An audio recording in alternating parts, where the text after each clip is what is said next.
Affordable housing advocates may not have gotten everything they wanted on their election day wish list, but they're cheering a series of victories this week that may help ease the Bay Area's housing crunch.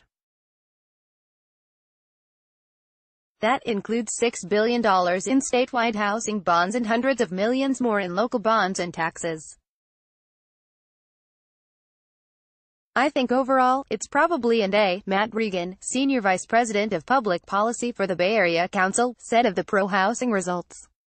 That's not bad. I'll take that. Still, some measures are too close to call, and others went down in defeat. In San Jose, for example, the housing department was counting on a $450 million bond to bring the city one step closer to its goal of building 10,000 affordable homes by 2022. But the measure was falling short Friday. Similar measures in Santa Cruz and Santa Rosa were rejected.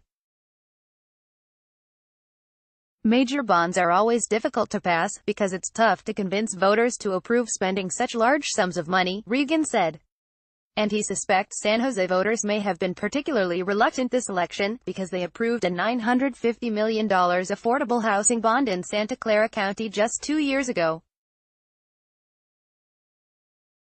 Arguably the biggest housing win was the passing of Propositions 1 and 2, which together authorized $6 billion in bonds to fund home loans and affordable housing construction for low-income families, veterans and people with mental illness. Locally, several cities had strong pro-affordable housing and pro-renter results.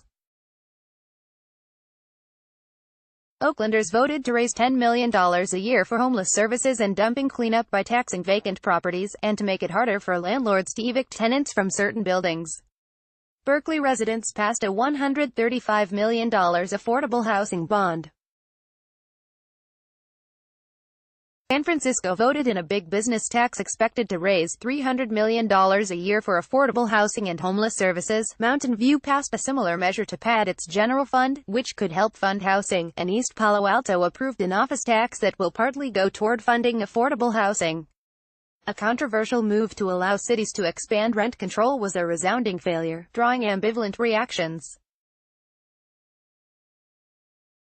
Some housing experts were disappointed, saying Proposition 10 was needed to help renters survive the overheated market. But others breathed a sigh of relief, saying the measure would have depressed new rental construction. In the South Bay, affordable housing advocates were smarting as San Jose's $450 million affordable housing bond struggled, garnering 62% of the vote, but falling short of the 66% needed to pass. The city could have turned that money into about 3,600 new affordable homes, said Jackie Morales-Ferrand, San Jose's housing director. Without that, we're going to have a large gap, she said, and we're going to be very challenged in meeting the 10,000 unit goal. But even the losses, the large housing bond in San Jose and others in Santa Cruz and Santa Rosa that needed 2/3 of the vote to pass, won support from a majority of voters. We've seen an increasing realization from folks that we need to build more housing, said Ernest Brown, a volunteer co-executive of YIMBY Group East Bay for Everyone. In Brisbane, a measure that would allow the city just south of San Francisco to double its housing supply held on to a narrow lead, ahead by fewer than 80 votes. At the state level, Prop. 1 and 2 alone could double the amount of affordable housing supported by state funds, which will help jumpstart Bay Area development, said Kevin Zwick, CEO of Housing Trust Silicon Valley. We're going to see that over the next few years, he said. We're going to see new supportive homes for Californians living with mental illness. We're going to see more affordable homes for people who need them most. $6 billion, I mean, that's a major statement that housing's important to California. Housing also drove many of the Bay Area's local council races, with mixed results. About half of the 30 local candidates endorsed by the Bay Area's pro-development YIMBY groups were victorious or held leads Friday.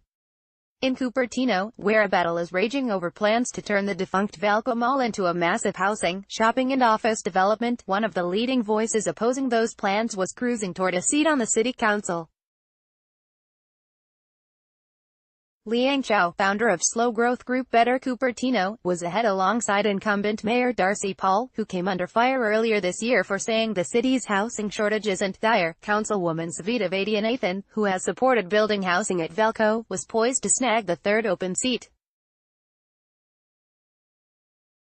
The dying mall's fate was the main issue driving the city council race this year, Chao said. As developers pushed ahead with plans to build more than 2,000 homes on the site, a crazy big chunk of the community didn't feel like their opinions were being respected, she said. In Mountain View, voters ousted Mayor Lenny Siegel, an outspoken housing advocate. But as all three council members ahead at the polls Friday support Google-backed plans to build nearly 10,000 homes in North Bayshore, Siegel suspects his loss had more to do with another housing-related problem: the scores of homeless residents living in RVs parked up and down Mountain View streets. "I think that I lost votes because I pushed back when people criticized the vehicle dwellers," Siegel said. "I called them intolerant. So they turned around and blamed me for the fact that we've got people living in RVs.